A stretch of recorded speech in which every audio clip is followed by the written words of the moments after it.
ناظرین، چوتھا ستون ناندیڑ میں آپ سبھی کا استقبال ہے۔ میں آپ کی خدمت میں شیخ عمران۔ آج ناندیڑ کے اردو گھر میں رسم اجرا کتاب بعنوان زوال امت، جہاد، اسباب اور تدارک مولانا مشتاق فلاحی صاحب ہردہ پور کے رہنے والے ہیں، انہوں نے لکھی ہے۔ زیر صدارت محترم بسم اللہ شیخ صاحب، نقیب وحدت اسلامی ہند مہاراشٹرا۔ مہمان خصوصی کی حیثیت سے محترم مولانا سعد عبداللہ ندوی صاحب، مولانا آصف ندوی صاحب، محترم الطاف ثانی صاحب مدیر اعلیٰ روزنامہ عالمی تحریک تشریف لائے تھے۔ یہ پروگرام صبح 11 بجے سے 1:30 بجے تک دیگلو ناکے میں واقع اردو گھر میں منعقد ہوا۔ اس پروگرام میں کثیر تعداد میں عوام نے شرکت اس مقصد کو لے کے آپ نے جو کتاب تحریر دی ہے۔ بسم اللہ الرحمن الرحیم۔ زوال امت، جہاد، اسباب اور تدارک، اس مرکزی عنوان کے تحت یہ کتاب الحمدللہ ہم نے تصنیف کی ہے۔ اس میں امت مسلمہ میں مسلکی اور فروعی جو اختلافات ہیں، ان اختلافات کے علاوہ زندگی کے اور جو مختلف شعبے ہیں ان میں ماضی میں امت میں کس طرح سے اختلاف برپا ہوا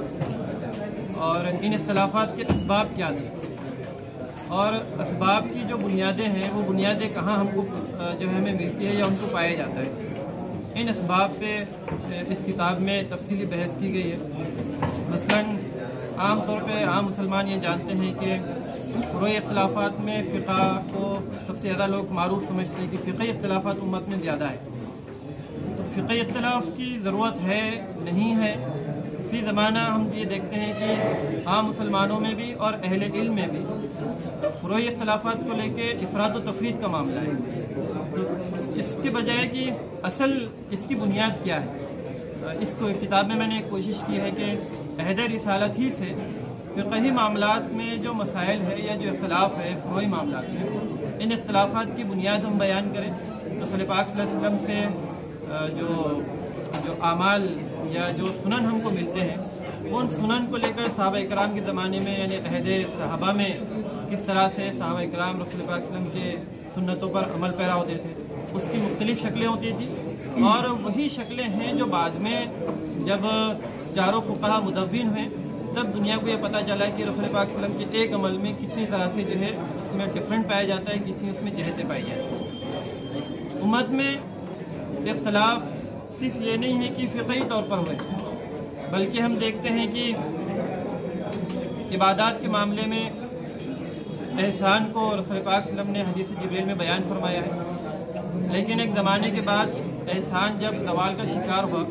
تو وہی احسان تبدیل ہو کر تصوف کی شکل میں امت میں ظاہر ہوا، اور جب امت احسان سے نیچے آ کر تصوف کے میدان میں آئی تو پھر وہ غیر اسلامی تصوف کے راستے پر چل پڑی۔ جب امت میں غیر اسلامی تصوف در آیا تو اس کے نتیجے میں جو فرقے بنے، جو جماعتیں بنی، یہ خود امت میں مختلف فرقوں اور جماعتوں کا اور انتشار اور اختلاف کی شکل میں ہمارے سامنے آتے ہیں۔ ایسی ایک بڑی بحث ہے کہ جب خاص طور پہ خلافت عباسیہ کے زمانے میں جو ہے مسلمانوں نے یونانی علوم میں ترقی کی تو اس کا نتیجہ یہ نکلا کہ مسلمانوں میں عقائد کی بحث شروع ہوئی، جس کو ہم الہیات مکاتب فکر کہتے ہیں۔ عقائد کی بحث جب شروع ہوئی تو اس کے نتیجے میں دسیوں نہیں بلکہ ہمارے سلف نے ان کی جو تعداد بیان کی ہے وہ 72 سے زیادہ ہے، جو اعتقادی جو ہے مباحث کے نتیجے میں امت میں یہ ٹکڑے ہوئے۔ اور ایسے ہی ہم دیکھتے ہیں کہ یہ جو زوال کی مختلف شکلیں ہیں، یہ شکلوں میں سیاسی جو زوال ہے مسلمانوں کا وہ خود ایک بہت بڑا چیپٹر ہے۔ یہ سارے جو ہے اختلاف اور یہ پوری جو تاریخ ہے امت کی، جن کو ہم نے 4 ابواب میں بیان کیا ہے، اور پھر 5ویں باب میں تدارک کے نام پر کہ کیونکہ یہ ماضی کا حصہ ہے، یہ سب گزر چکا ہے، اب مستقبل میں امت کم بیک کیسے ہو سکتی ہے، اس کی مراجعت کی راہیں کیا ہو سکتی ہے، کون سی سبیل ہے، کون سا راستہ ہے جس کے ذریعے امت اپنے جو ہے ماضی کا جو وقار ہے، اپنا ماضی کا جو عروج ہے، اس راستے پر وہ واپس آ سکتی ہے۔